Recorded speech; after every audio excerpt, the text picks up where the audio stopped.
There's a lot to digest and a lot of voices to be heard. Stick to the frequency that amplifies these voices, stories and reports that make the difference. This is Akojopo News, 88.7 FM.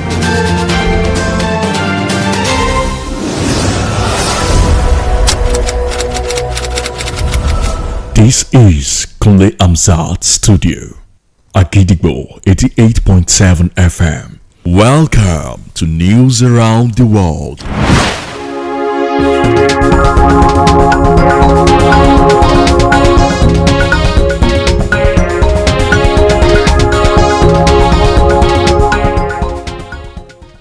A very good evening to you and you're welcome to News Around the World on the most listened to radio station, Akojopo 88.7 FM Ibadan. I am Wuraola Yusuf. The headlines. The Senate suspends the 2025 budget defense of Officer of Auditor General 24 hours to deadline. In Oyo State, Makinde launches inaugural phase of groundbreaking partnership. On the foreign scene, world leaders welcome Trump's return to the White House. While in the exciting world of sport, Ray Parlour makes a fresh prediction: Real Madrid cannot be ruled out of Champions League title. And now the details. The Nigerian Senate has suspended the 2025 budget defense for the Office of the Auditor General for the Federation. Chairman of the Senate's Committee on Public Account, Senator Ahmed Wadada, sent the Auditor General S.K. Chira and his team packing due to illegal ill preparation and lack of diligent handling of his document. Although Chira appeared before the committee unprepared and could not answer questions posed to him concerning his office's 2024 budget performance, this development may result in zero allocation to the OHAF, as the Senate has earlier scheduled Wednesday, 22nd January 2025 as the deadline for budget defenses, to pave the way for the Committee on Appropriation to harmonize report from various committees. Anga's a copy of budget documents being read by the Auditor General was different from copies made available to the committee members, but allaying fears of missing the budget chances. Wadada told the press after the committee meeting that it is left for the Auditor General of the Federation to get prepared and return, as he has been told that Wednesday is the deadline. Now in Oyo State, the Oyo State Governor, Engineer Oluseyi Makinde, has launched the inaugural phase of a groundbreaking partnership between the state government and a leading Nigerian telecommunications company. The innovative collaboration aims to revolutionize the state's traffic management system, leveraging cutting-edge technology to enhance efficiency and safety. Akojopo FM News correspondent Oluwapemi Pamidele brings the detail of the event held at the Local Government Training Center, a State Secretariat, Agodi, Ibadan.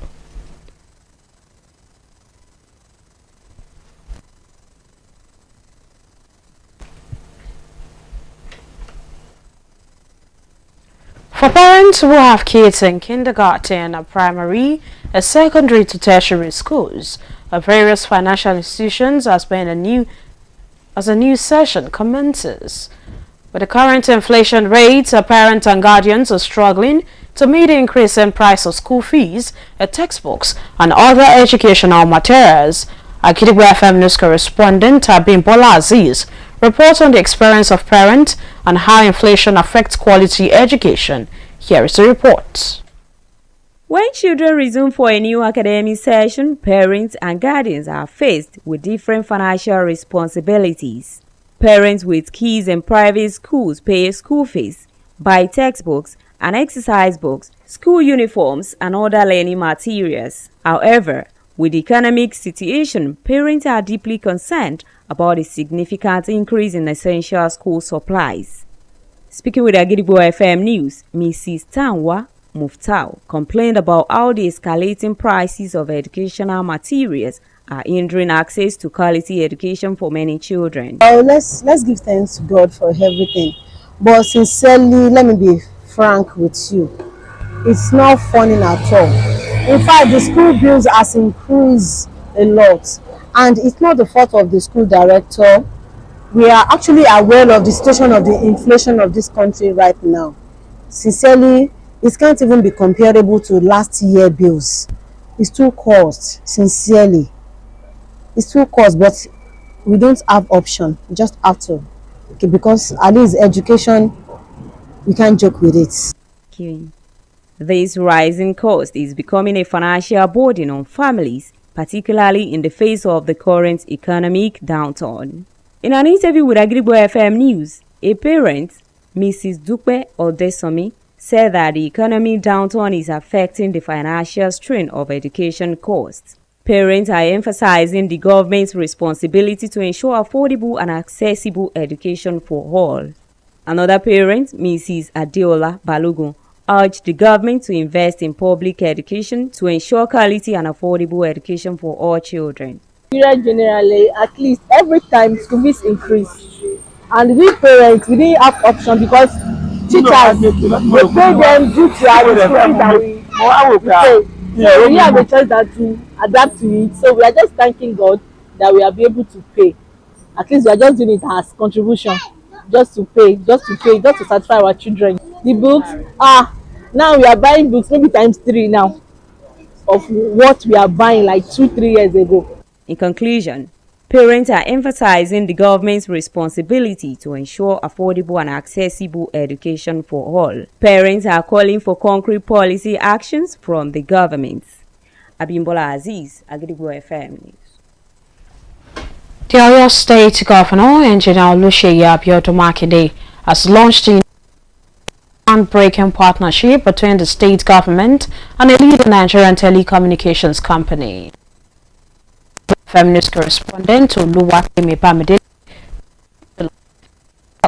at the local government training center, a state secretariat Agodi Ibadan.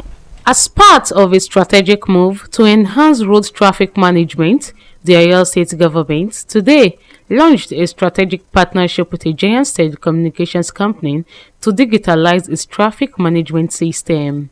The main motive behind the partnership between the state government and the telecommunication company is to optimize traffic flow, reduce congestion, and improve the overall driving standards of the citizen.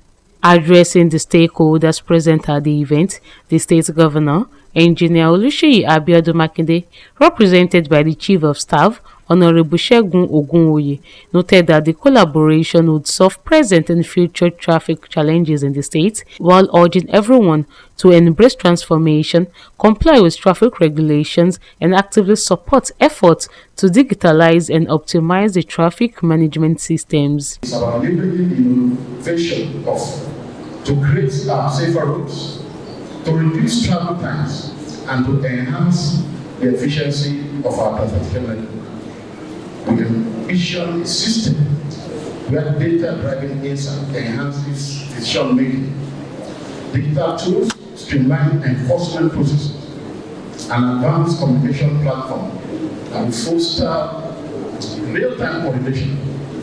Imagine a future where traffic violations are detected with precision, where road users are educated through smart notifications, and emergency responses are deployed swiftly and effectively. In his address, the Chief Executive Chairman of the Oyo State Road Traffic Management Authority, OITMA, Major Adeshagba Adekoya, retired, said the advanced traffic management infrastructure, in partnership with the telecommunication company, will ensure that the state-of-the-art surveillance cameras deployed at strategic locations across the state, most especially at high-risk areas, traffic bottlenecks, accident-prone zones, and major intersections. While appreciating the unwavering commitment of Governor Seyi Makinde towards the safety, security, and well-being of the people of the state, Major Adeshagba, retired, added that digitalization would provide real-time data, facilitating better monitoring, improving security, and supporting investigations while enhancing the traffic management efforts in the state. Their willingness to collaborate with us on this transformative journey is commendable. Together, we will set a new benchmark for excellence in traffic management, public service, and innovative in governance. Speaking on behalf of the telecommunications company, Mr. Niyi Adejobi, who commended the state government initiative towards a robust and efficient transport system, noted that the partnership would enhance traffic management system in the state. In our quest to make the whole Nigeria a digital economy, it was imperative for us to seek partnership from the agency to ensure that they're able to do things better, they're more productive, they're more operational, and they're able to save lives and provide that safety that every Nigerian or every Oyo State resident deserves.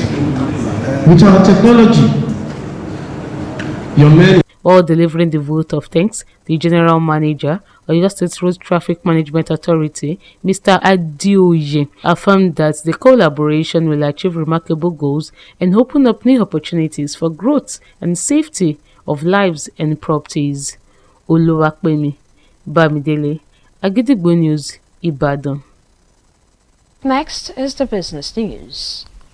The total number of bank verification numbers issued in Nigeria climbed to 64.8 million in January 2025, marking a 2.14% increase from the 63.5 million recorded at the end of 2024. In recent data released by the Nigeria Interbank Settlement System in 2021, BVN enrollment stood at 51.9 million, showcasing the initiative's early strides in expanding Nigeria's formal financial ecosystem. By 2022, the figure rose to 56 million, indicating a 7.9% increase. The trend continued in 2023, with enrollments reaching 60.1 million, representing a 7.3% growth compared to the previous year. In 2024, BVN adoption surged to 63.5 million, driven by public awareness campaigns and the mandatory services and government programs. By January 2025, the enrollment figure hit 64.8 million, adding 1.3 million new registrants, representing a 2.14% year-on-year growth. The BVN initiative, launched by the Central Bank of Nigeria (CBN) in collaboration with the Nigerian Interbank Settlement System, has been instrumental in reducing financial fraud, enhancing transaction security, and streamlining identity verification across the banking sector. And now it's time to link up with our United Kingdom studio, where our news correspondent brings detail on the foreign news. News from Kuliamza Studio at Gidigbo FM, United Kingdom. I am Olushola Damilola. World leaders congratulated President Donald Trump on his inauguration on Monday, with many urging stronger alliances between their countries and the United States. Trump's return to the White House portends a significant shake-up in international relations, with the new president immediately ordering the United States withdraw from the Paris Climate Agreement and World Health Organization. Some populist leaders celebrated Trump's return, while some expressed their anger at remarks Trump made during his inauguration day speech. Cuba President Miguel Diaz-Canel condemned Trump's decision to put the communist-run island back on the U.S. list of state-sponsored terrorism, calling the move an act of arrogance and disregard for the truth. He said Trump's goal is to continue strengthening the brutal economic war against Cuba for the purpose of domination. Sir Keir Starmer said Britain is now facing a new threat, speaking the day after Axel Ruda Cubana, 18-year-old, admitted murdering 3 young girls at a Taylor Swift-themed dance class in Southport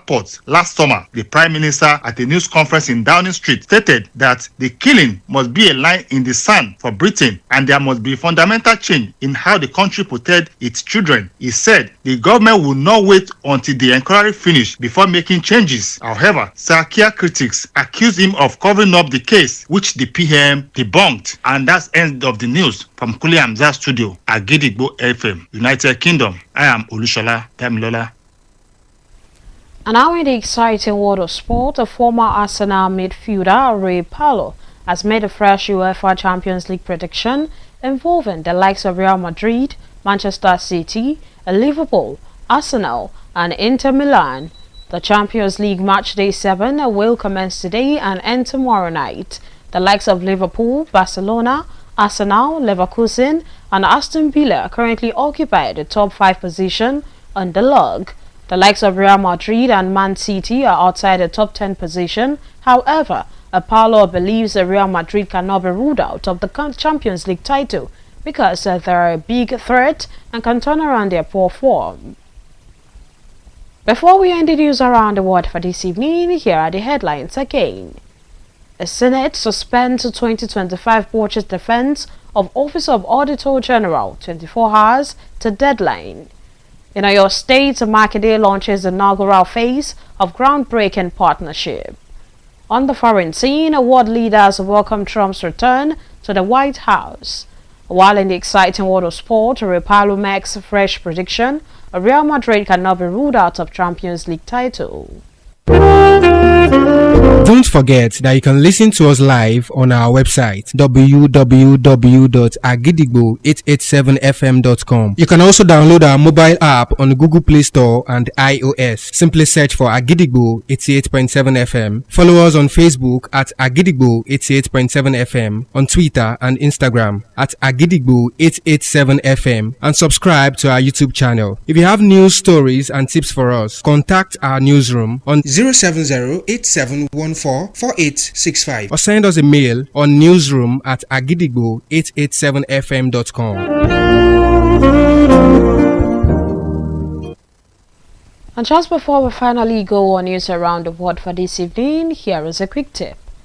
A real change, enduring change, happens one step at a time.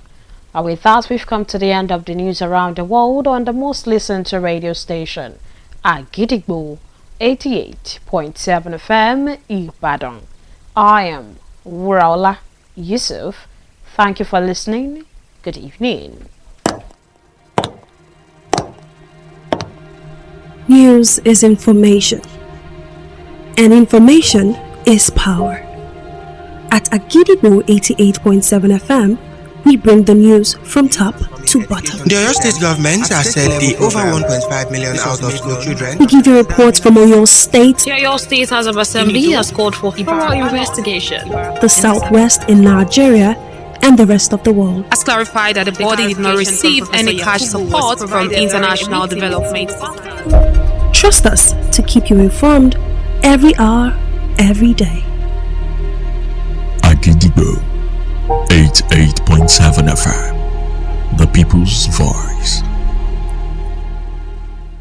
Agidigbo 88.7 FM.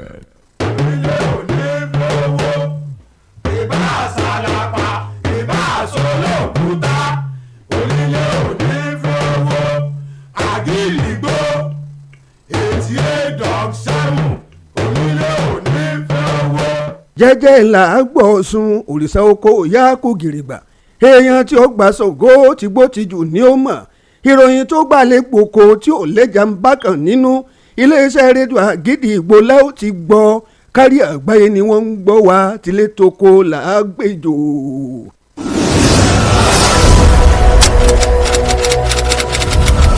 This is Kunle Amzat Studio, Agidigbo 88.7 FM.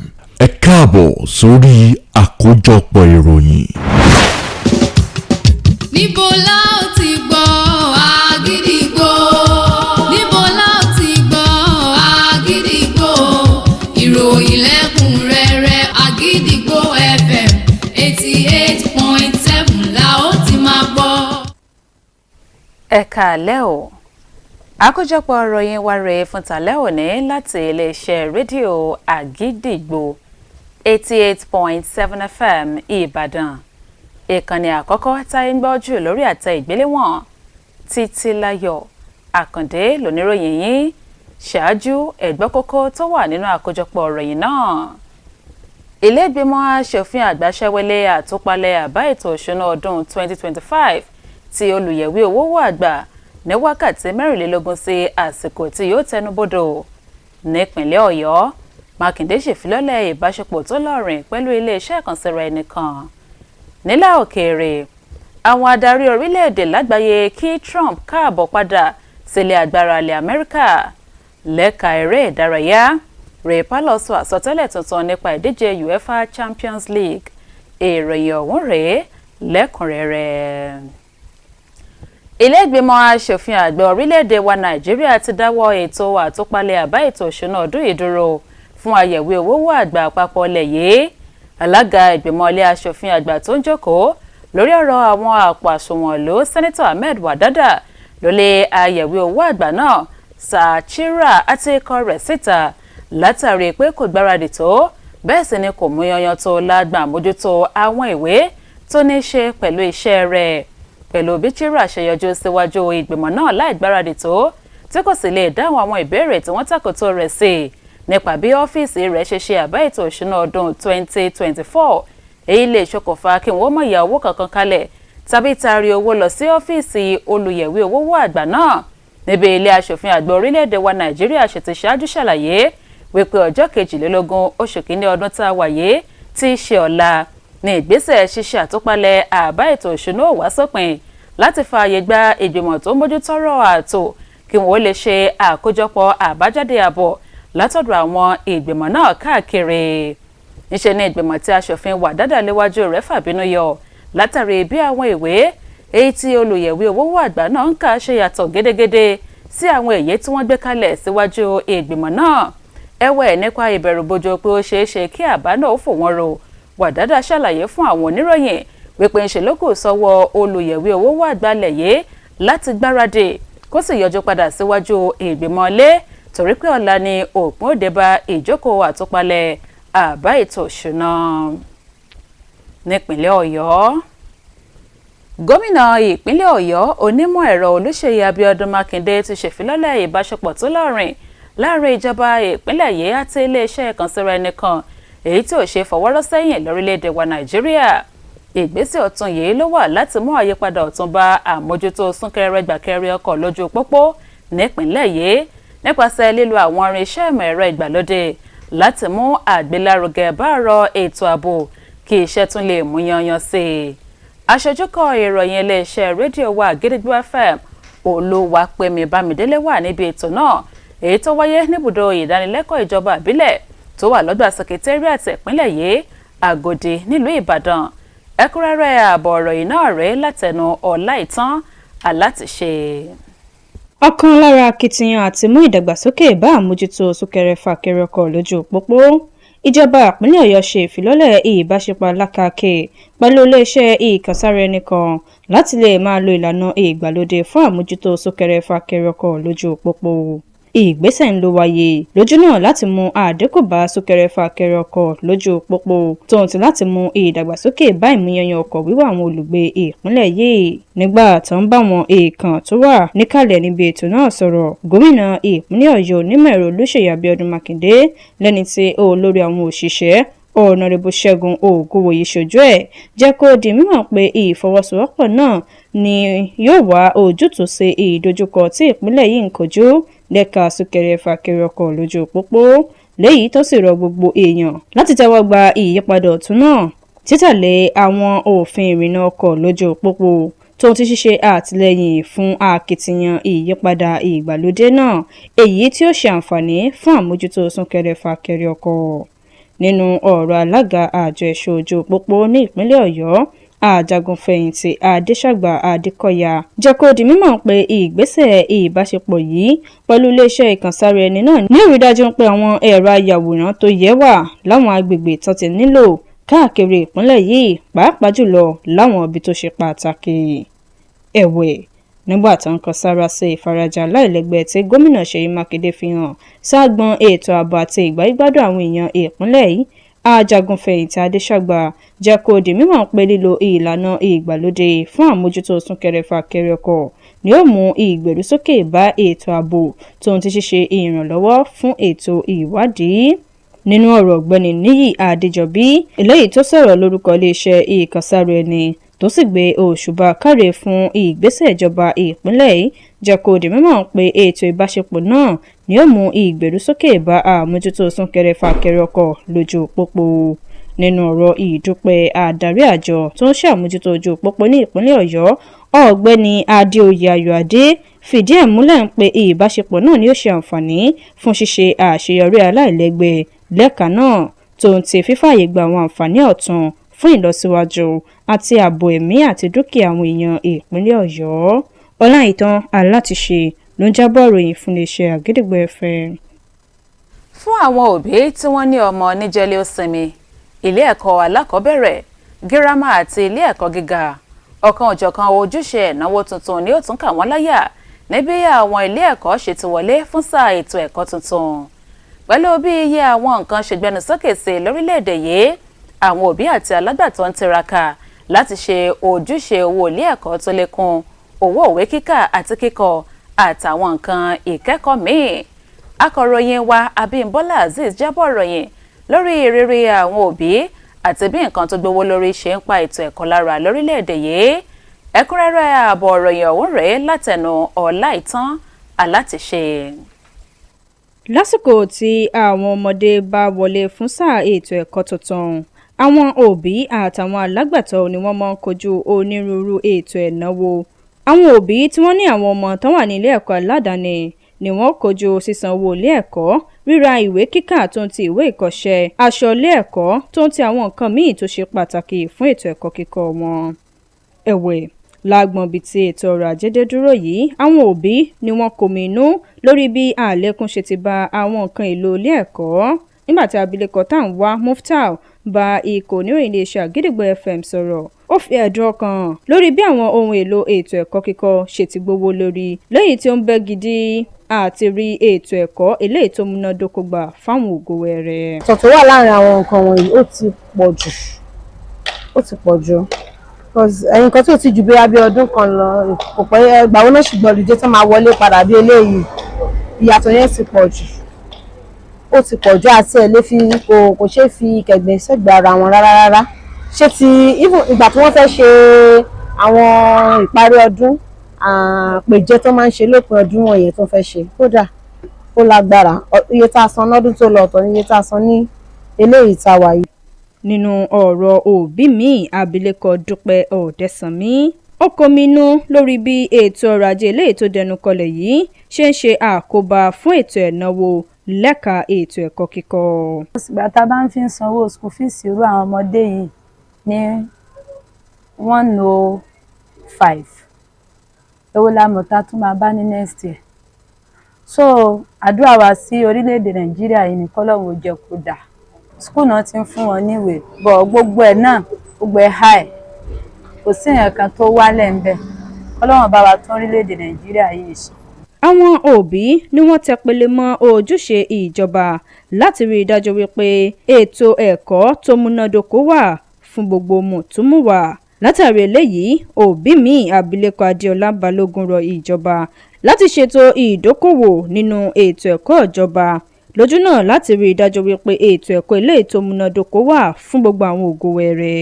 a kò máa bẹ ìjọba wa kó a máa rọ ìjọba wa pé kó ràn wá lọ́wọ́ lórí school torí àwọn òbí díẹ̀ làwọn òbí lè ṣe ọmọ tí ó bá kàwé sí àwọn náà pé ọ̀pọ̀lọpọ̀ ló yàtọ̀ káàkiri so tí wọ́n bá kàwé òun náà lè kó pẹ̀lú àwọn ẹgbẹ́ lágbàáyé so kọ́ máa bá lè ṣe fún wa lórí ètò ẹ̀kọ́ tí lè fi máa rọrùn fún àwọn láti kà.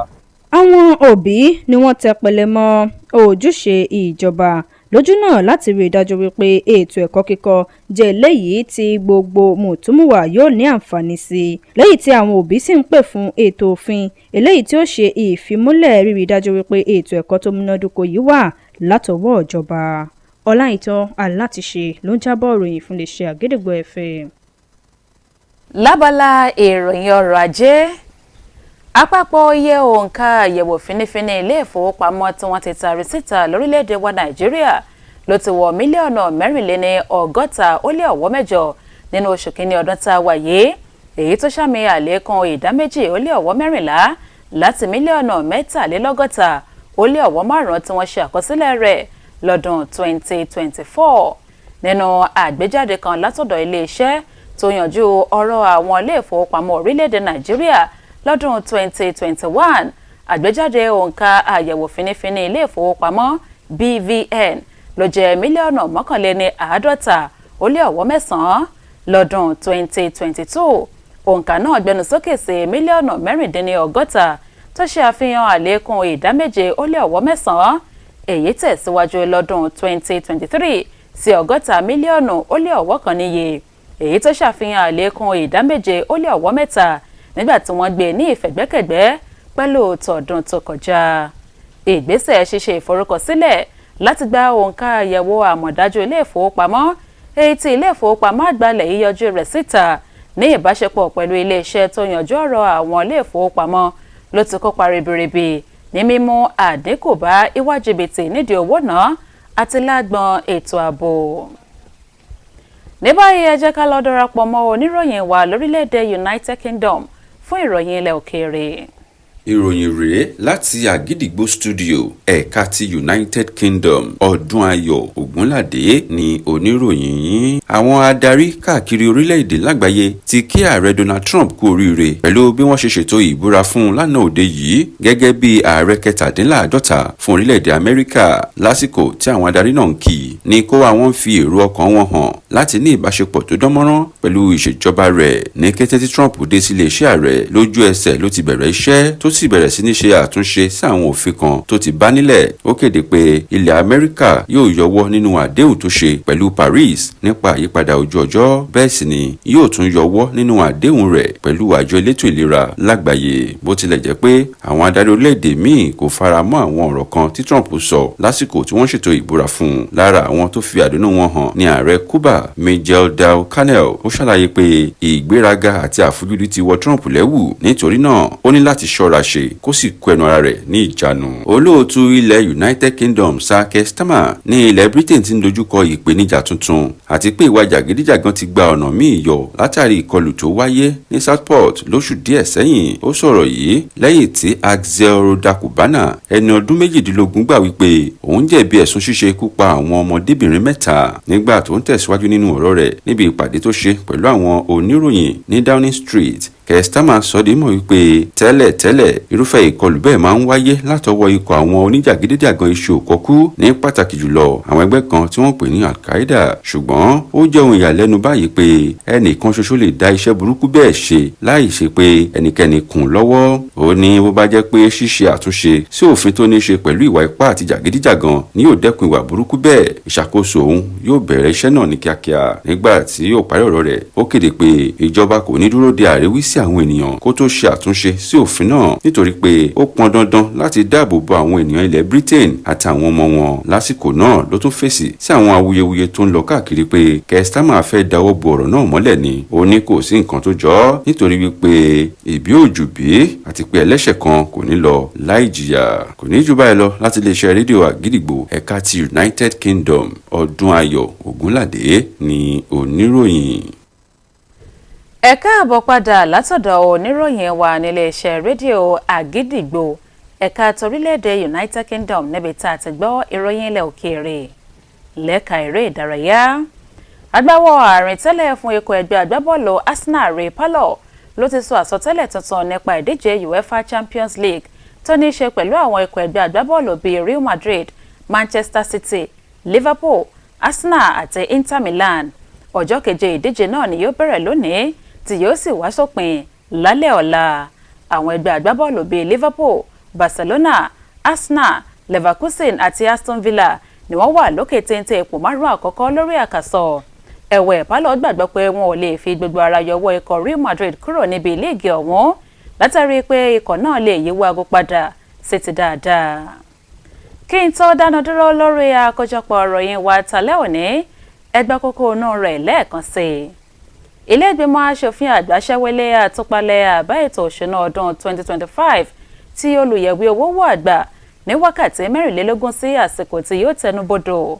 nípìnlẹ̀ Ọ̀yọ́, Mákindé ṣèfilọ́lẹ̀ ìbáṣepọ̀ tó lọ́rìn pẹ̀lú iléeṣẹ́ ìkànsíra ẹnìkan. nílẹ̀ òkèèrè, àwọn adarí orílẹ̀-èdè lágbàáyé kí Trump káàbọ̀ padà sílé agbára ilẹ̀ Amẹ́ríkà. lẹ́ka eré ìdárayá, Ray Parlour sọ àsọtẹ́lẹ̀ tuntun nípa ìdíje UEFA Champions League. ọ̀rọ̀ àmọ̀ràn wa tàlẹ́ òní, ojúlówó àyípadà ọ̀tun fífaradà àyípadà náà kì í wáyé lójijì bí kò ṣe pẹ̀lú ìgbésẹ̀ díẹ̀díẹ̀. ó pín àkójọpọ̀ ìròyìn wa rèé fún tàlẹ́ òní láti iléeṣẹ́ rédíò Àgídìgbò 88.7 FM Ìbàdàn, ìkànnì àkọ́kọ́ táyé ń gbọ́ jù lórí àtẹ ìgbéléwọ̀n. ìyókù tún di lọ́la fún àkọ́tún ìròyìn. Títílayọ̀ Àkàndé ló ti ń ròyìn, àní súra wa o. níbo la ó ti gbọ́ Àgídìgbò?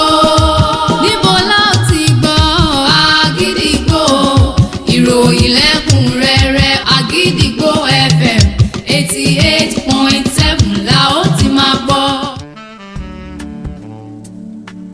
bí jẹjẹrẹ ti jẹgi tó dáa nínú oko tí sọ ọ́ dìdàkudà bẹ́ẹ̀ ni ìròyìn ẹlẹ́jẹ̀ ìròyìn òfegè irọ́ funfun báláwú ṣe é ṣayé èèyàn dà jìnnà sí kíkọ tàbí títàn ká ìròyìn ẹlẹ́jẹ̀ lórí ẹ̀rọ ayélujára tàbí alátẹnudẹnu ìròyìn ẹlẹ́jẹ̀ dàrúrú ni ẹ jìnnà sí ẹjẹ́ àsòdodo tí gbórílẹ̀-èdè lékè.